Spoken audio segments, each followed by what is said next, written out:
Good morning, all of you beautiful nerds from around the world. I'm Josh. Welcome back to the Den, guys. And we are doing another episode of Fan Chats Live.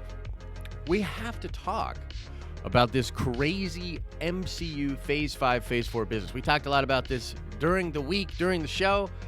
There's a lot of rumors suggesting that Phase 5, which was not announced at San Diego Comic-Con, will indeed be announced at D23. We talked about that a couple times this week, so I wanted to do a Fan Chat Live where we just hang out, talk about these things. I know a lot of people, rather, in the comment section this week that are of the mind that we will be getting Phase 5 announced at D23. What's going on, chat? I see you guys coming in. Good morning to everybody if you're watching this in the morning. If you're watching it later, all good in the hood. So what do you guys think as you're coming in here? And we're going to get deep into this. We'll do Q&A. We'll get into a bunch of different things. I, of course, want to give my thoughts on this and why I think it would actually be a bad idea. I know, crazy. I actually think it would be a bad idea if Feige came out and shot Phase 5 just all over everyone's faces. Like, ridiculous. I mean, I'm sure he wants to. I'm sure there's a part of him that's like, look at how these other studios can't do anything. How many failed launch shared universes are there? You know what I mean? Oh well. We'll get into it. It probably wouldn't be that bad if he did it, to be honest with you, but we'll get into all of that in just a second. Holy cow, guys. Chat's moving kind of fast for me. Okay. Can't stay for long, C-Mob. Don't even worry about it, man. Just catch us on the replay. Al Schuler in the building, everybody. Oh, yes, if you guys could like the stream, that would be awesome. That would be awesome. Thank you. All right, so let's get into this. I will give my thoughts a little bit, guys, and then we will go into Q&A. Pardon me. Woke up late today, I got to be honest with you. Woke up late. Still sipping my first couple cups of coffee, so please forgive me if I'm not firing on all cylinders. So, here's the thing, guys. Obviously, Phase 4, the announcement at San Diego Comic-Con, was crazy. Like, we're still kind of reeling. You know what I mean? Like, Marvel fans are still... We're still, like, in shock about how crazy that was, how many different things were announced. We had actually thought, remember, leading up to the announcement at San Diego, we thought maybe that announcement was going to be at D23. Like, that was a lot of the rumors. They suggested that a slate, if anything, would be released at D23. And so maybe that's feeding into some of this a little bit here, where people are saying that we will get Phase 5. Now, apparently, I'm hearing a lot of different things about how Kevin Feige said, like after the San Diego announcement, as he's being interviewed or whatever, he said that they actually do have Phase 5 completely planned out, okay? Actually, I heard some people even go as far as to say that Feige said last minute he decided not to talk about Phase 5 at San Diego. I got to be honest with you guys, I cannot find any proof of this whatsoever. And just so that you guys know, there's some things that came out of San Diego that were not correct. Like, there were people with blue check marks. I believe Jeremy Conrad was one of these people that said at the panel that Nightmare was confirmed to be the villain. And that's just not true. That's not true. And so what's really weird is there are a lot of people that I think they're sort of blending in. I mean, let's be honest. Like, I'm blending it in too. Like, the whole Phase 4 thing was so crazy that a lot of it's... I'm still trying to put the pieces together. You know what I mean? In my brain. But as far as I know, it is not true that Feige ever said anything confirming Nightmare. And so some people ran with that, and that is false. And so I have to start believing when people say certain things like... that Feige came out and said they have Phase 5 100% announced, that could also be not true. Now, what I saw, and I watched like 3 or 4 different interviews with him. I'm not saying I watched them all, but like the way it works, guys, is after he gets out of making that announcement, all of the press sort of huddle around and they get a couple minutes with him. So like I watched IGN do theirs, not Game Informer, but like all of those little little junkets. Well, they're going to be little compared to us in the next couple of years. I promise you that, baby. But all these journalists sat around and asked Feige all of these different things. So I watched a number of these different interviews. And not once did I see him say that he had Phase 5 completely planned out. I saw him say that, yes, they have the next 5 or 6 years planned out. Like, I saw him answer that question in a way where it's like, yes, we have the next 5 or 6 years planned out. I saw him answer saying that, yes, they know the big event films. And he's being very coy this whole time, right? And so I can see how somebody would look at that and then interpret that as being that Feige said that, right? But that's really just not true. So I don't know, guys. I mean, you tell me. If you can point me to, and I'm being completely honest, chat, because I would really like it if you guys could do this to me. If you can find a definitive place, something where he says this, you know what I mean? Like something like that. If you guys can find that, please let me know. Now, before we get any further into this, I actually want to shout out the patrons, because the patrons keep the lights on around here. Now we're well lit right now, okay? We got some good, nice box lighting. You know what I mean? But electricity is not free. And without the patrons, literally the lights go out.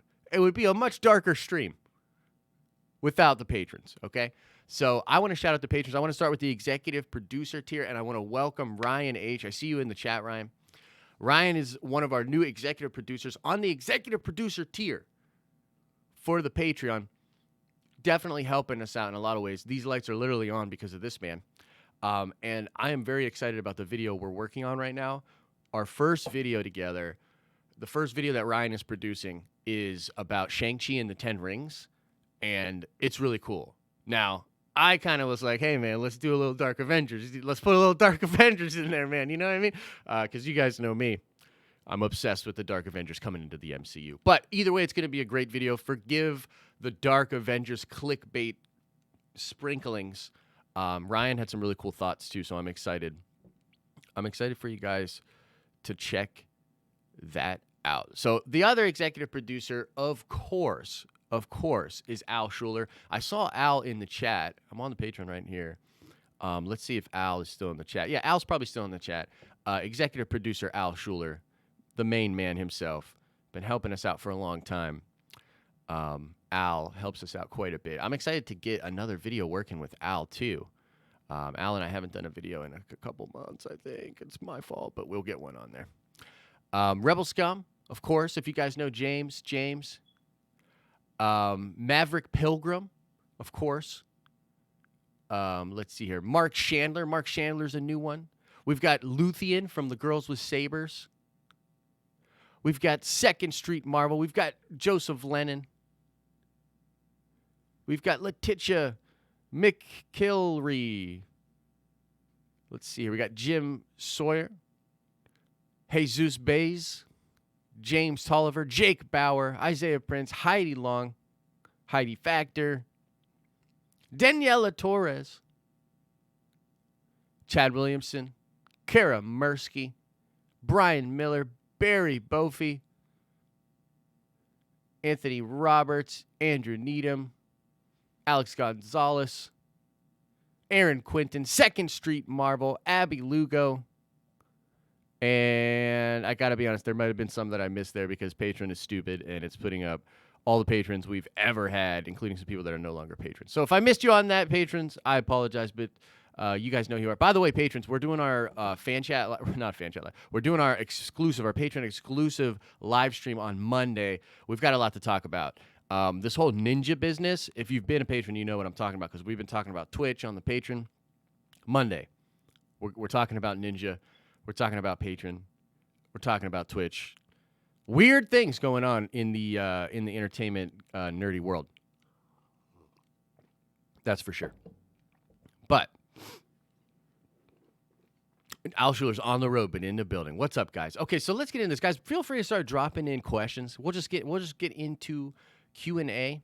And C-Mob. Is it C-Mob a patron? Either way, C-Mob's always helping out. If I missed you on a patron call out, I'm sorry.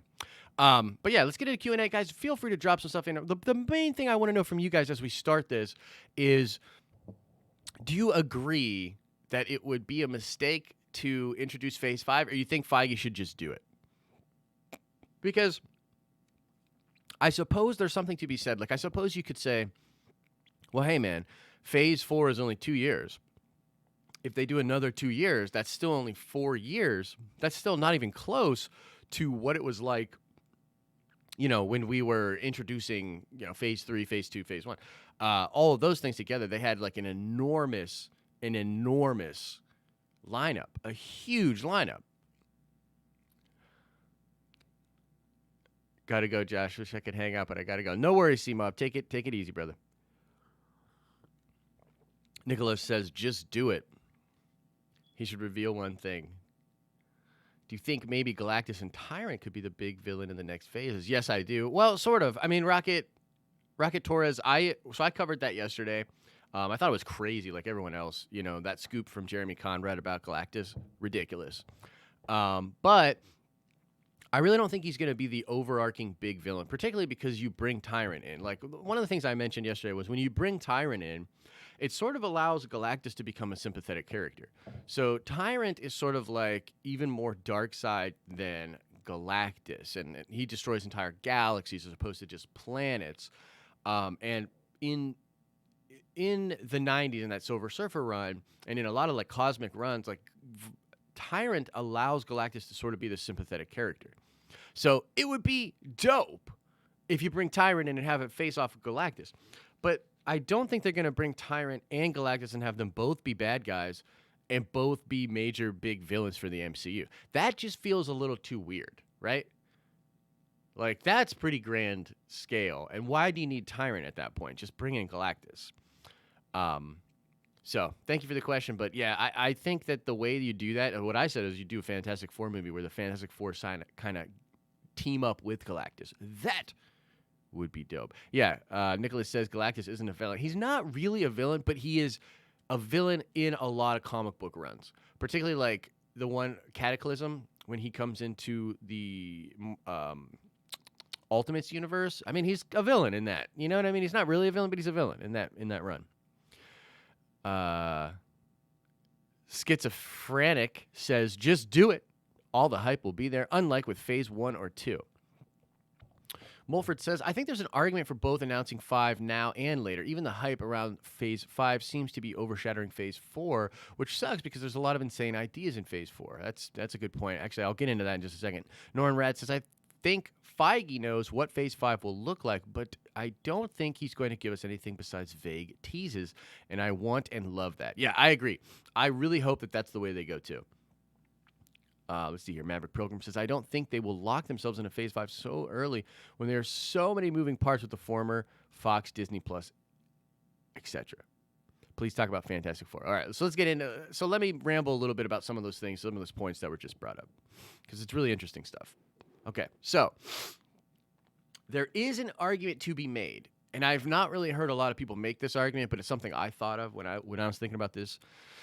So, Phase 4. I'm really hyped on it. A lot of people are really hyped on it. It made waves. I would say it caught most of the normies or more casual fans pretty hard. Female Thor with Natalie Portman, even if you're not a comic book person at all, I mean, that's just a pretty hype thing, right? Like female Thor, look, you're going to feel a certain way about this if you come from a certain place with it, but let's just take all that out of the context for a second here. Mostly the most normie person, the most normie of the normies, they will hear that and be like, sounds dope. And I can't argue with that. It does sound dope. Like, that's a good log line. That's a good pitch. Particularly for certain demographics and age groups. People that are my age, man, we really like Natalie Portman. Like, we've seen her in a bunch of different things. Even her wooden AF performance in the prequels earns her some points. Even that earns her some points, right? So that hits the normies really, really hard. Shang-Chi, I don't know how much that actually popped off, which is interesting. The Eternals really didn't pop off that much. I would say Falcon and the Winter Soldier. I don't know how much that trended. I believe that show will do great no matter what, though. Let's see here. What was the other big hit? I mean, Black Widow, interestingly, didn't really buzz that much on Twitter, but I think that's because we've been talking about the Black Widow movie for months. So there is an argument to be made that despite Phase 4 coming out, making an initial big splash, blowing the minds of Marvel fans, that by and large, it was a weaker phase as far as buzz and getting people hyped, right? So there's some argument that you could make where you'd be like, well, I think they should drop Phase 5 because the thing is, man, Phase 4 seems almost like a skippable phase until you put the new Avengers title or the Dark Avengers or whatever the next big crazy thing is. Until you put that up there on the screen, it feels almost like a skippable phase, right? This feels almost like an arc in anime that's called a filler arc. Now, for those of you that don't know what this is, check this out. So usually anime, it adapts the manga. The manga is like the comic book, right? And the anime is like the movie. So they wait to catch up. So it takes longer sometimes for a manga to go than an anime. An anime will usually start a year after a great manga or something like that. It very quickly, because it's a faster formula, goes through a lot of the material that's in the manga. Then when it catches up, in order to give the show some time for the manga to catch up so they know where the big story's going, they do a filler arc. So they do a filler arc, and this is a big thing in anime. So it almost feels like Phase 4 could be considered a filler arc in the MCU until you put the payoff up there, right? So I think there is an argument to be made that putting up a Phase 5 announcement that has crazy Avengers titles that really just excites people, gets people hyped, I think there's an argument to be made for that, okay? The other thing that was said was about how it's tough because there's so much going around. So I believe it was Maverick Program said they know basically what's going to be in the phase, but they probably don't know to an exact degree how much different stuff and when it's going to come out. Like basically the exact movies, the exact subtitles, the exact characters. They don't know that. And I'm damn sure they can't bring out the cast of the next Fantastic Four or the next X-Men. That stuff's being figured out. So I think that it's just not going to happen the same way. Okay, so maybe that's the better discussion to have, is that we should realize that it's not going to happen as succinctly as Phase 4 was announced, if they do announce Phase 5 at D23. Now, another thing that someone said, and I'll get to more questions in just a second here, guys. And yeah, if you could like the stream, that would be dope. Thank you, Norin Rad. By the way, I just learned mind-bending amounts of YouTube things in the past 2 days. There's this thing called Vid Summit that happens in California every year. It's a convention for YouTubers and content creators. Some of the things that I just learned about YouTube are mind-blowing. I'm actually working on another business vlog for the patrons. And the first business vlog, by the way, is done, edited, and going up today. So look for that, patrons. But guys, holy crap, I just learned an amazing amount of stuff about YouTube. Mind-blowing. Anyway, the other thing that was said was, I just don't know. It overshadows things. I don't think they'll have the exact date. With the Fox properties coming in, there's a lot of stuff moving, right? A lot of moving pieces. So what if, and this is what I've kind of said, and if you've been watching the show all week, you'll know this. What if there's not a Phase 5 announcement? What if there's a secret year 3 to Phase 4? So what I think the smart move would be, and I tell you, this is crazy, right? If this happens, I'm going to need you guys to all go on social media. I'm going to need you to make a version of this post. A version of this post with my face like this. I'll pause if you guys want to screenshot it. Here it is. Here it is. Guys ready to screenshot this?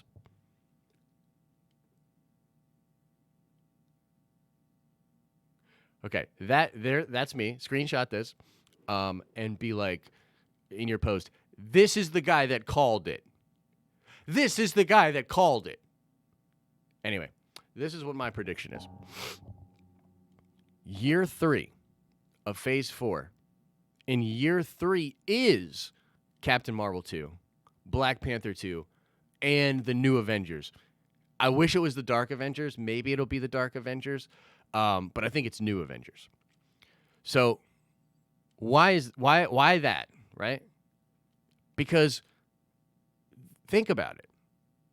Two of the billion-dollar franchises, and we can make a lot of we can talk about how both Black Panther and Captain Marvel were both boosted up by Avengers. We can talk about that. That's totally fair. It's a fair discussion. But the bottom line is, guys, you're talking about billion-dollar franchises. Guys, you've got $2 billion franchises that, by the way, have a lot of little interactions, more so T'Challa than Captain Marvel. Captain Marvel really hasn't interacted with the Avengers for anything, really. But Black Panther has interacted with the Avengers quite a bit, right, since it being first introduced. And particularly, with Wakanda and where they stand in the MCU and what we think is going on post-snap, post-blip, he's a pretty important character. So I think the last year is you literally do Captain Marvel 2 and Black Panther 2, which people are going to check out, guys. Like, these are mass appeal movies, right? I thought they were both good. I like Black Panther way more than I like Captain Marvel. Captain Marvel to me is like a okay movie. It's okay. It didn't do it for me. A lot of different problems, I think, with the directing team in that movie, lighting, pacing, different problems. Anyway, those two movies come out. There's just a lot of buzz for them. You boom, boom, and then you go into the New Avengers, where both of these characters will play a major role. Like, I believe T'Challa and I believe Captain Marvel are both going to play major roles in the New Avengers. And so I think that would be the way to do it, because you dance, right? Like, you dance away. You do some really interesting things with Doctor Strange, Multiverse of Madness, all these different crazy things. And then you go back to your Avengers stuff, and that year is a monster year. A monster year. Black Panther 2, Captain Marvel 2, and then New Avengers. That's a huge year. You know what I mean? Disney just broke the all-time box office record in July this year, by the way. Disney's in this ridiculous place where they just can't stop. You know what I mean? It's ridiculous. Aratira Kundra coming in hot with the super chat. 40 of some kind of currency. Thank you so much. I don't know what that is, but I appreciate the love either way. Will Thor be in Guardians of the Galaxy 3? So, interesting question. I appreciate it. We're not sure.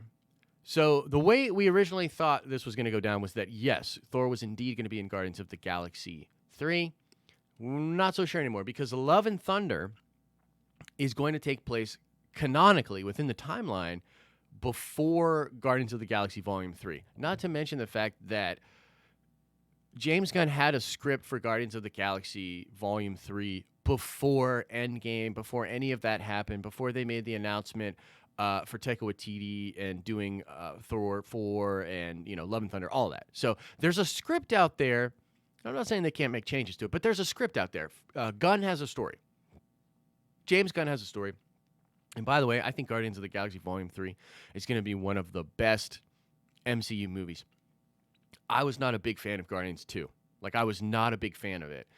There's some cool stuff in there. It's not unwatchable by any stretch of the imagination, but I was not a big fan of it. But I think considering a lot of the things that happened to James Gunn and just where we're at, ebbs and flows, like, I really believe that next movie is going to be amazing. The cast and the crew are going to come together. There's going to be a great energy there, like a redemption story of sorts. I bet that'll be interwoven. There'll be some meta stuff going on. Plus, the amount of creatures and things that Gunn will be able to play with at this point. I mean, we've got Blastar, you know what I mean? Tyrant, the Shi'ar. We got it all, baby. We got it all but the Spider-Man peoples. You know what I mean?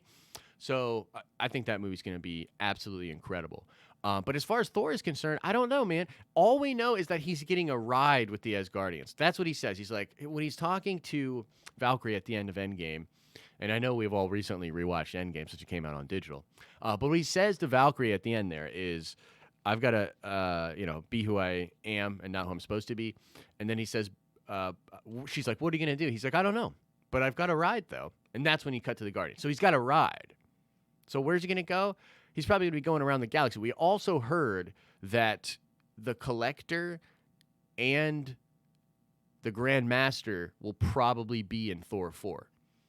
And I think there's some crazy cosmic thing going on. It's even possible, and I'm going to get into my Love and Thunder stuff as we get closer to that video because I got some cool theories. It's even possible that the Jane Foster that he runs into is not the Jane Foster from Earth. And I really hope that they put some of the mystery in there, that there's a female Thor, and we're not sure who it is at first, and it's mysterious. But I don't know. There's a lot of moving pieces to that movie. It's too early to call it. But yeah, thank you for the question, man. I appreciate that. I think that's the dealie that we will, if anything, get Thor in Guardians 3, but, like, very little. The movie's got to focus on those characters. You know what I mean? And because we're getting Thor 4, they're not the same movie. Like, there was a time where we thought Thor 4, Guardians 3 were the same movie because maybe they're not doing a Thor 4, right? But, yeah. Do you see any chance of Disney buying the rights for Spider-Man back? It's really hard to say. That is the question, right? Zach Boxer. That is the question. Because Sony, the problem is, here's the problem. Sony is actually making a good bit of money. I think we're safe to have Tom Holland in the MCU for a long time, particularly because of the $1 billion that Spider-Man made, which, by the way, Sony makes most of that money, apparently. On the Spider-Man movies, Sony makes most of that money. Marvel does not make the majority of money there, but they get to have, like, Sony is, like, loving this arrangement right here. And hopefully and potentially Feige has more leverage when they go to renegotiate, right? But I don't know. Sony's in a really good spot. Disney would really have to back up the money truck. Because think about it, Venom almost made $1 billion. And now there's a lot of talk about Andy Serkis coming to direct Venom 2. And Venom is a guilty pleasure of mine. I might watch Venom later today. You guys got me thinking Venom. I really liked that movie, man. I really did. And the thing I really liked about it, too, is that I'm kind of in this place where, even though I love the MCU, like, all hail Kevin Feige. You know what I mean? Please. We are not worthy. We are not worthy.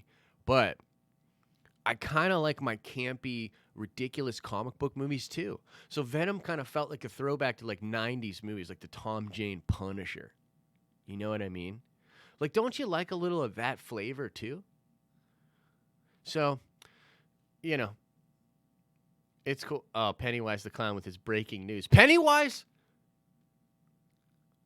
I'm watching you, bro. You better drop some amazeballs stuff in the chat. You think you were just going to slide on in there and I wasn't going to see it. You better drop something amazing on here. Let's see if I can get my finger in your face. But, yeah. Let's see here. What do you think of Leanna Ramirez as Kate Bishop in the MCU? I'm not familiar with who Leanna Ramirez is. I'm terrible with actors and actresses. But is she the daughter, or is this a new character? Just saved a bunch of money by switching to Geico. Pennywise, you son of a gun. Pennywise. Do you think they will introduce Fantastic Four in Ant-Man 3 maybe? And then Mr. J cuts in with there won't be an Ant-Man 3. Yeah, that's a tough one, man. You know, look, Ant-Man, it's I love those movies, but they make the least amount of money in any of the MCU. And it's just a factor of, even though Ant-Man is totally the hero that saves the entire universe, right? I guess that Rat's the hero too, but yeah, it's crazy. But here's the thing. It's more of a thing where you've only got so much space. If anything, Ant-Man and the Wasp should be in some kind of a Disney Plus something or other. You know what I mean? Because he's just not that big of a draw for money. I'm sorry. It's just the truth. I don't know what it is exactly about those movies, but they make the least amount of money. So if you only got so many spots, right? Think of it as a sports team. Ant-Man's got to ride the bench, but it's not because Ant-Man's not great. You know what I mean? It's because Black Panther's $1 billion franchise. Do you know what I'm saying? So it's like, unfortunately, that's where I see Ant-Man coming in. Now, as far as the Fantastic Four is a flagship franchise. Feige's going to do something big with them. I think it could be a Disney Plus show, but it's got to be huge, huge, huge. If it's a Disney Plus show, but I think it's a movie. But you could introduce them in an Ant-Man and the Wasp series or something like that. You know what I mean? The possibilities are almost endless. Let's see here. Drake's son coming in hot with the $4.99 super chat. Imagine if Gunn didn't get fired. We would have had Guardians 3 in 2020. Yeah. The whole thing is crazy. But you know what else? You know what I think that about the Gunn situation ultimately, and it really doesn't matter like where you... Here's the thing. I don't think any reasonable person looks at that situation and says, yeah, I think those jokes were fine. Those jokes were terrible, dude. You know what I mean? Like, but they were also like just like so long ago. And he already apologized about them. Anyways, let's not go down that rabbit hole. But I think the thing that makes the Gunn situation really interesting is that's not a Disney move. Like when they rehired Gunn back, that is a new Disney type of philosophy. That was for the first time ever Disney not saying it's our way or the highway, trying to read the room and trying to adapt with the times. Like Disney, like Alan Horn and Bob Iger, if Kevin Feige hadn't made the amount of money that he has made for Disney, then I don't think Gunn gets hired back, simply because that's the old, it just is what it is. It's old white men in suits, a really conservative brand. You know what I mean? Just a really conservative brand. And they're like, dude, I'm sorry. Pedo jokes, you're out. You know what I mean? You're out. It's crazy to me that Feige was able to get him back. And ultimately, whether or not you think it's cool or it's a redemption or whatever, I think that it just shows sort of the close-knitness and some of the good things that are coming from Marvel. There's a discussion to be had on whether or not Disney and their total monopolization and their dominance of the box office and Marvel Studios' dominance of the zeitgeist of just everyday people, pop culture and the internet, there's an argument to be made that there's bad aspects of that. There are. But I think the bottom line here is it's like sometimes when people bring that stuff up to me, I'm like, dude, it's not that deep. Feige is crushing it. These actors and people that work on these films are having a blast doing it. Like, you don't think Taika Waititi is hot. So hot right now. So hot right now. You know what I mean? Taika Waititi is so hot right now. He came back to Marvel Studios. Are you kidding me? He came back to do Marvel. It's just crazy. So I would just say to people that what Feige is doing and what Marvel Studios is doing is a shining example. It's incredible. And I would love to see another studio adopt some of these principles. Like, it's crazy to me in a town of Hollywood, which is built on people that are copycats, build upon it, that nobody seems to be able to figure out how to copycat Feige. It's like they get it completely wrong. It's crazy. But yeah, feel free, guys, to continue to drop those questions. And of course, if you got a super chat, if you got some loot, helps the channel out, supports the channel, I will answer every single super chat that comes in. And if not, don't worry about it. If you don't got any loot, don't worry about it. Drop your question and I'll get to as many as I can. Go for about a half hour more. Do you think watching Marvel Disney Plus shows will be as important to watch as the movies? Jeremiah Preston. So I think so. Here's what's interesting. So the answer to your question is no, but kind of. Because I don't think that it's smart for the MCU to make people completely reliant upon that content. It's like a paywall. And ultimately, by the way, the MCU is not reliant on any other movie. Every single MCU movie, including Endgame. Think about why is the Hawkeye scene at the beginning of Endgame? The Hawkeye scene is at the beginning of Endgame to contextualize that as a single film. So every single Marvel cinematic anything can exist on its own. But part of the charm and part of the draw is that your experience as a fan is enriched by watching everything that came before. Your experience as a fan is enriched by your investment in the prior properties. And so in that same way, Disney Plus over the next 3 to 4 years Yes, very important, but more like enriching your experience as a fan. And so, in the same way that the other movies are important, that's what's important. You know what I'm saying? Wayne White in the house. Thoughts on Hickman's new X-Men stuff? Could we see any of this in a future film? God, I hope so. Wayne White, God bless you for coming into this chat, and God bless you for asking that question, because I've been waiting to geek out about Hickman's new stuff. So, guys, first of all, if you haven't read Hickman's stuff, I'm going to try to keep it spoilery here, but the bottom line is when it comes to the X-Men stuff right now, it's like mystery stuff. A lot of mystery boxes, like Hickman's introducing some big ideas, setting of grand stage. This dude is insane, man. Insane with his ability to set massive, epic timelines and spaces that we can play within. It's really, really cool. By the way, guys, little just tease here, I'm actually coming back to comic books. I'm working on some comic books. So I'm going to come back to comics, and you'll be seeing some Josh Lucas written comic books, hopefully in the next couple of months.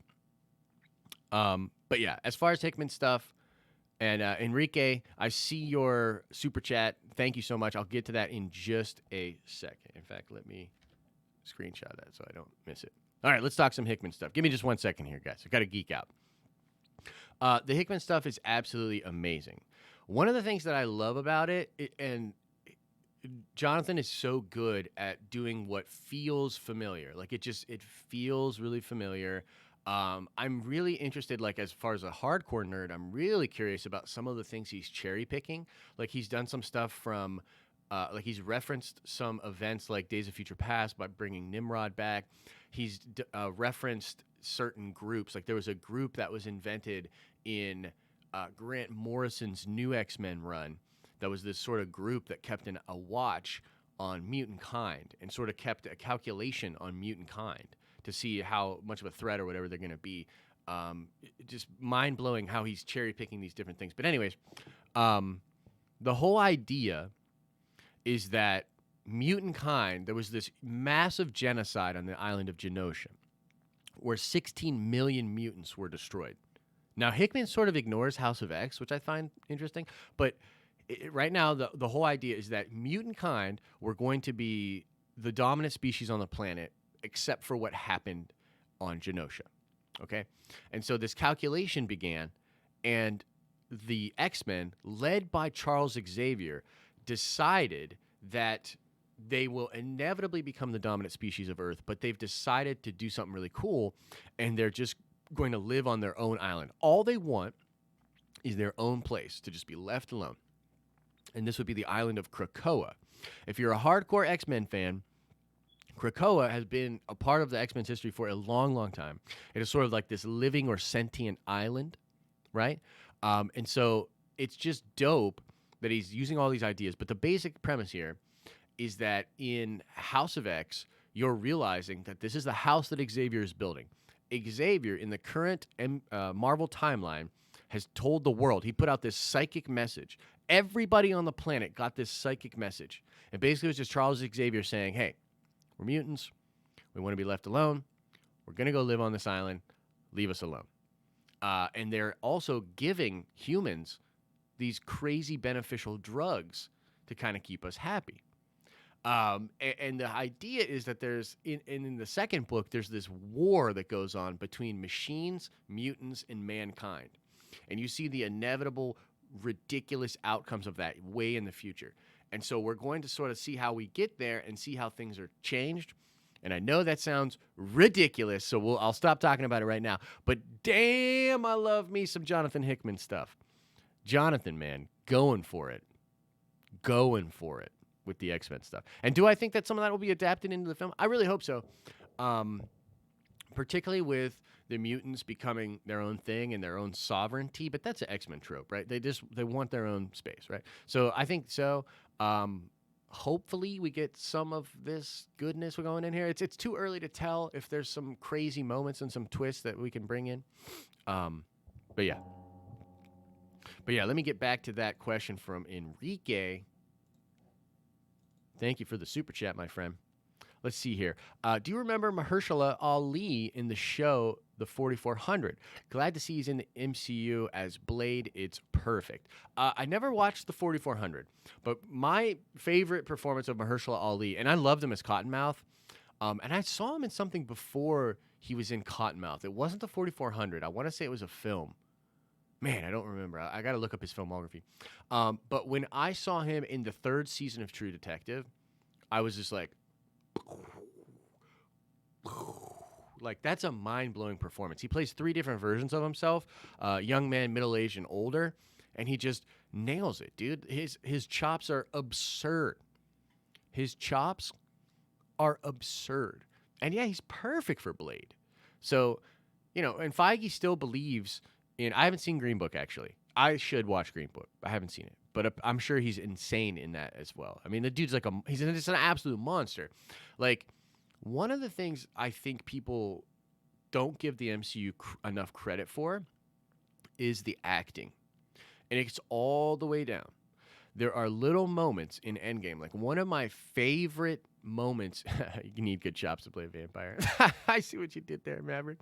But one of the things in Endgame, the scenes that blow me away, is when Scott Lang sees his daughter, and that whole scene where he realizes that it's his daughter that's older. He goes through so many different stages of emotion, and it was shock, horror, sadness, regret, and then he's like, "Oh wait, I got to be dad here." She's feeling it. She needs love. And then he looks back at her face and gives her the dad confidence thing. You know what I mean, guys?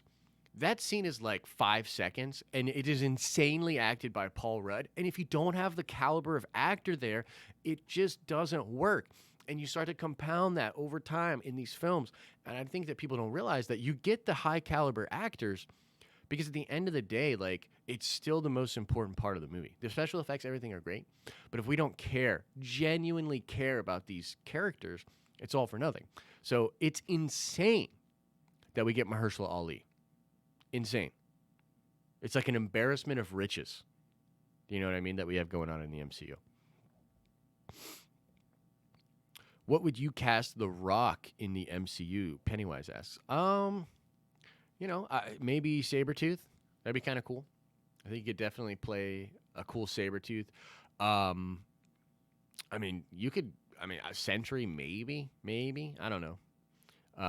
Hercules, That'd be cool. Hey, didn't he play Hercules already in another movie? But yeah, that would be crazy. Who would you want to play the new Daredevil? It's a tough one, man. I almost think Zac Efron could be a good Daredevil. I think that could work. Maybe Charlie Hunnam. Yeah. They could do a lot of interesting things with Daredevil. Feige, I trust Feige to do something different with Daredevil.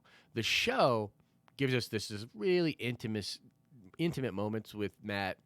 It's really cool, some of the stuff that the show deals with. You know what I mean? But if you think about it, there's opportunity. There's things that the movie could do. There's things that the MCU could do that they just weren't able to do on that show. And so, a lot of people were like, well, I don't know how I could ever fall in love with another Daredevil besides Charlie Cox. I'm always going to love those shows or those seasons. Those are crazy. But there's definitely ways that I could fall in love with a new Daredevil. Are you kidding me? There's a lot of different awesome ways that I could fall in love with a new Daredevil. I mean, particularly they can make the suit doper. I like the suit from Netflix, but I mean, come on. That's not an incredible suit. So you can give him an incredible suit, have him fighting a bajillion hand ninjas with crazy levels of awesome action. You know what I mean? Bring in some crazy characters like what's that Hydra? Madam Hydra. You know what I mean? Something like that. Viper. Really some hand people. I really think it would be cool if he went over some high-level hand people and you really did the hand right. Real man London. I know it's not how we say it, but it's how I say it. Do you think Loki going back to the 1960s or 70s with the Space Stone could be a way for old 1960s Fantastic Four to get into the MCU? That'd be kind of cool. That's kind of interesting. Um, yeah, I don't think that's the way they'll do it. Simply because I think they want a more mainstream, digestible introduction for the MC or for the Fantastic Four. But they could, and they could certainly visit them. They could have those Easter eggs in the movie. I don't think there's anything wrong with that.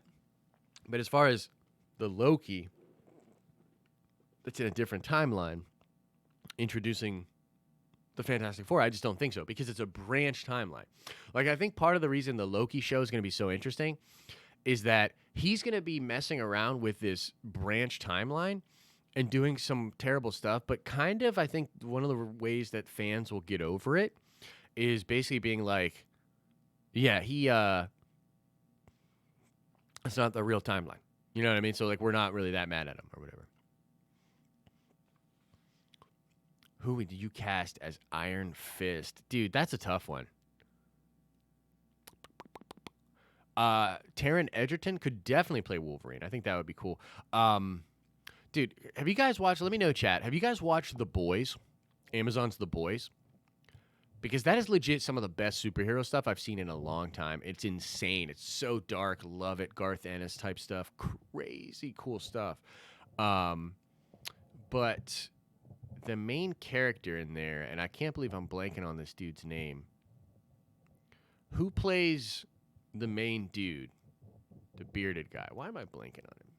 I'll look this guy up.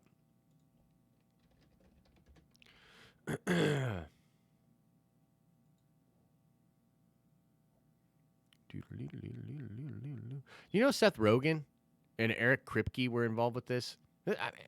Carl Urban. That's him. Carl Urban. I think that dude could be Logan. I think he would kill it as Logan. And he's getting big these days too, man.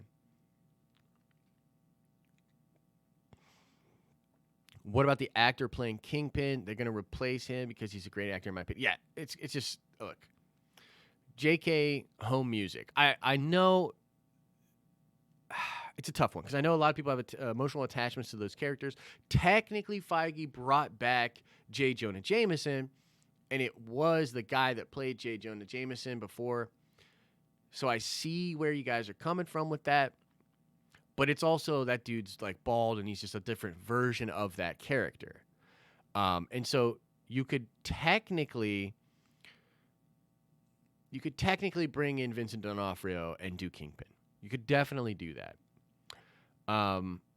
So I don't want to say never, but my gut is telling me, yo, Ricardo, I feel like I haven't seen you in a while, brother. But then again, I haven't been doing as many live streams as I'm getting settled into the new studio. It's been tough going, but we're almost there. But yeah, my money, guys, is that they will not bring in those characters, that you will not see anybody recast from the Netflix shows as their very same role in the MCU. Mahershala Ali is different. First of all, he's just a stud. Name me anybody else from that universe that's even close to Mahershala Ali. Like, who's the next one? Charlie Cox? And Charlie Cox, I love Charlie Cox, but other than Daredevil, he's pretty much... Oh, it is Vincent D'Onofrio. So I would say, yes, Vincent D'Onofrio, probably the best shot. He's the highest profile guy. So maybe they bring him in like that. Do you think mutants or Fantastic Four characters will play a part in Phase 4, post-credit scene, or we prefer the mutants to be brought into the MCU one time, i.e. Storm and Black Panther 2? It's a good question. I'd love a little flavor sprinkled throughout. Doesn't even have to completely be with the post-credit scenes, by the way. Now, I think the post-credit scenes should push us towards something. I'm hoping it's New Avengers or Dark Avengers. Come on, man. Come on, Feige. Do Dark Avengers, baby. But I think you can sprinkle the mutants in to Phase 4, even in the shows. You know what I mean? Even in Multiverse of Madness. Scarlet Witch and WandaVision.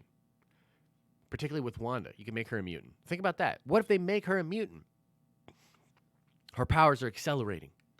There's a mutation going on in her blood. What's going on with the Scarlet Witch? Why is she so strong? Yeah, they could definitely bring in the mutants and the Fantastic Four sprinkled throughout Phase 4. I think that's a smart play. A lot of people, a lot of love for The Boys. Guys, if you have not watched The Boys, get on it, man. Amazon. Holy cow, what a hit with Amazon. A great show. Can't wait for season 2. So good. It's gruesome and brutal. Brutal, my friends. Brutal. But that's exactly the kind of flavor that we need. You know, we got our MCU. It's awesome. You know, it's for the kids in us and the kids out there. So we're never going to see probably some of the stuff we see in The Boys in a Disney movie, that's for sure. But we can still get that flavor, baby. The Boys is so good. That ending, holy crap. Holy crap. Thoughts on future of Hulk in the MCU? It's tough. I don't know. I don't know how to answer that question. Certainly Mark Ruffalo would probably be down for more movies. I don't think I think it would be smart to use him. Interesting to see how they would take that character. You know what I ultimately want is more, like, expand the Hulk. Expand the Hulk story a little bit more here. Maestro would be dope. Bring in She-Hulk. Bring in Red Hulk. Bring in Skull. Or no. What's his son's name? Why am I blanking on his son's name? You know, the guy with the sword from the Savage Land. That would be dope. But yeah, you can bring in... I want to expand the Hulks. Give me some more Hulks. And you got the multiverse. If you need to bring in the multiverse to bring back in a Savage Hulk, do it. Red She-Hulk. Yeah, totally, dude. Scar. That's it. Nicholas nails it with the scar. Yeah.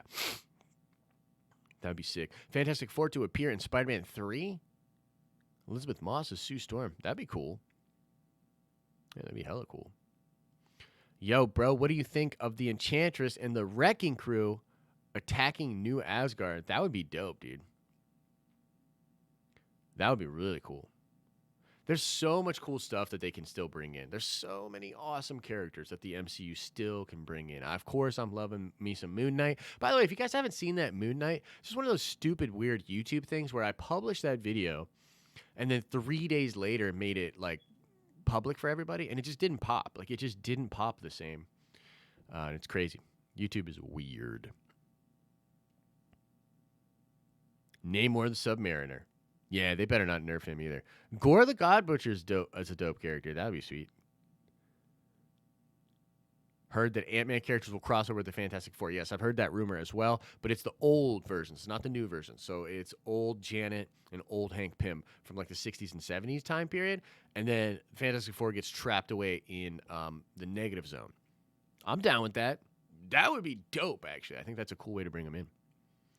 Kraven the Hunter. Yo, imagine if The Rock played Kraven the Hunter. I mean, you know what? Carl Urban would be a great Kraven the Hunter as well. But, you know, they've been thinking about sort of race bending Kraven a little bit and making him from Wakanda. So there's a rumor about that. And I saw a lot of people say that what would be awesome is if that he's mixed and like the tribe, because the tribe gets exiled, right? And so he could be of mixed race and he could be part Russian, part Wakandan, still have the sick ass Russian accent, but just be a black dude. I'd be totally down for that. That sounds amazing. Like, you know, a little bit of old school comic book flavor, a little bit of new MCU flavor with the Wakandan technology. Very dope. So yeah, I would be down for that. Yeah, Midnight Suns. Yo. Jivo sold. Midnight Suns. What if Midnight Suns is the subtitle of the Blade movie? Woo! Woo! That would be hot.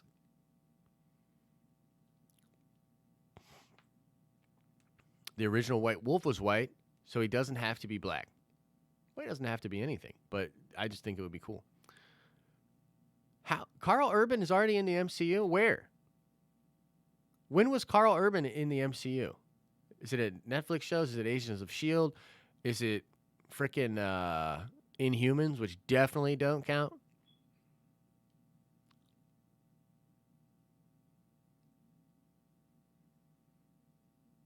What do you think of the Young Avengers? Stature, Spider-Man, Kate Bishop. I think Young Avengers will be cool. I'd be really into it. I'd probably be more into it if I had kids Because that seems like the perfect movie, like if you've got kids, to be like, hey guys, you know what I mean? Let's go watch the Young Avengers, and really like you're there geeking out about Avengers, but you get to like enjoy it kind of vicariously through them as well. Yeah, I think that would be cool to do. I'm not as hyped on it as I would be for Dark Avengers. I mean, obviously, right? But at this point, it's like we're getting so much goodness. Oh, Scourge. Crap, you're right. How could I forget about that? Oh my God, you're right. He played Scourge. Yep, he's the executioner, and he died. Thoughts on Green Goblin in the MCU? Would love it. Would love it. Norman, I mean, particularly just Norman in general is a great character. But yeah, Green Goblin, obviously, with Norman, that dynamic would be really interesting. And then leading into Dark Avengers, of course, would be really cool. What about Nova? Yeah, I mean, I want Nova. And I think that there's a lot of smoke about the Nova movie. I think there would be some fire. Who would you have in your MCU Dark Avengers team? Who would I have in my Dark Avengers team? Okay, so this is the way I would do Dark Avengers. You do New Avengers first, and Ryan H. Totally agree with you. Disney, Young Avengers on Disney Plus. I swear I think it should live. All right, let's talk some Dark Avengers. So, I think the way I would do Dark Avengers is you have the New Avengers, and the New Avengers are heavily controlled by the government, and there's a divide there. And so immediately you would have characters like, I would assume, War Machine and maybe Carol Danvers. But you'd also have some new characters. Like what I assume, or the way I think this is going to go on is you'll have the Mandarin. You know what I mean? You'll have Justin Hammer. You'll have some of these other characters that are also a part of the team. And the team is sort of government controlled. And so you would have those. I think the Mandarin would be a good play. I think Justin Hammer as like the Iron Patriot. I think you do have War Machine in there. You know what I mean? And it's just like weird. Like, why is he in there? Why is he doing this? I heard people say that Clint Barton's brother could be introduced and be a Dark Avenger. That would be cool. But I do think you need like some bigger guns. So I think they need to introduce some people like either Hercules or a Sentry or Ares. I think that would be really cool. The Loki from the Space Stone Loki. I think that would be a good pick. So that would be kind of my picks for now. And there's other awesome villains that I think they could introduce as well. I mean, Zemo's a great one, right? So like Zemo could be one. Strangely enough, if they made a Spider-Man suit, the guy that plays Spider-Man, the Spider-Man of the Dark Avengers, is that character. So he is the Lizard, or the Scorpion rather, but he just gets the black suit and is Spider-Man for all intents and purposes on the Dark Avengers. So you could definitely see him on the Dark Avengers as well. So that would be kind of my dream team, if you will. Maybe Moon Knight. Put Moon Knight in there. What about Namor as a Dark Avenger? Perfect. Ooh, Joe Manganiello as Sabretooth. That would be dope. Do I think Ant-Man 3 will happen? Not really. Yeah, Avengers Academy can totally be one of those things. I think we're going to get to the point where there are multiple Avengers franchises going on. I think that New Avengers, Dark Avengers, and Young Avengers could technically all exist in the same phase. You know what I mean? Ultimates is great. Honestly, Ultimates I really think is a way that they should go. I think Ultimates would be really cool. Yeah, Doctor Strange, Hulk, Surfer, and Namor for the Defenders. Yeah, that would be sick. Guys, the other night, all right, let's go to Storytown. I want to tell you a story here before I get out of here.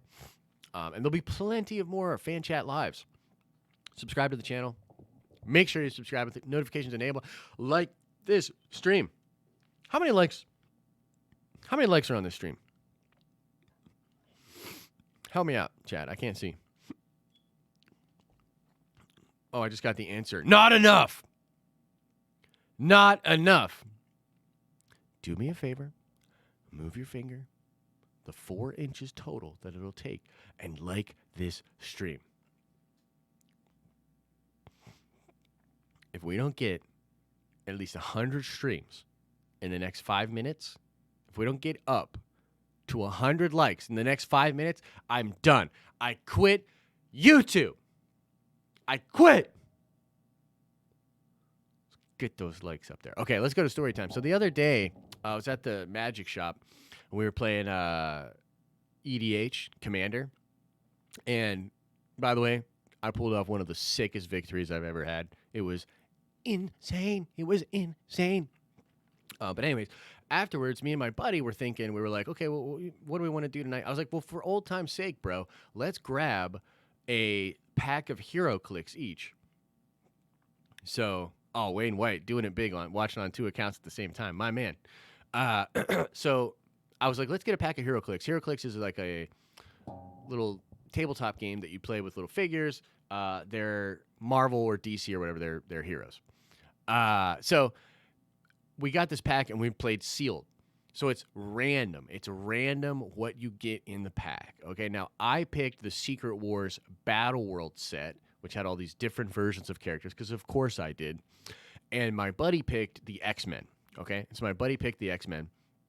And basically we opened up the packs and he got the crappiest, most obscure team of X-Men that I've ever seen. Okay, and I pulled a Hulk that's literally has 6 arms or 8 arms, I can't remember, and he's literally like Hulk from Spider Island. If you guys remember in Spider Island, all these people were turning into like crazy spiders, crazy spider versions of things. And so I got this Hulk that is like a Spider Hulk, and dude, I just destroyed my buddy. It was a thing of beauty. It was a thing of beauty. I just ran up on him. Hulk had poison, which was crazy, and he's poisoning people and just smashing them. And oh man, it was great. It was absolutely beautiful. It's at 99. And Nicholas says keep it at 99. Can we get it to 100, please? Can we get it to 100, please? How does Monica Rambeau count as an ultimate? I'm not sure. Wasn't she in the Ultimates? I'm pretty sure.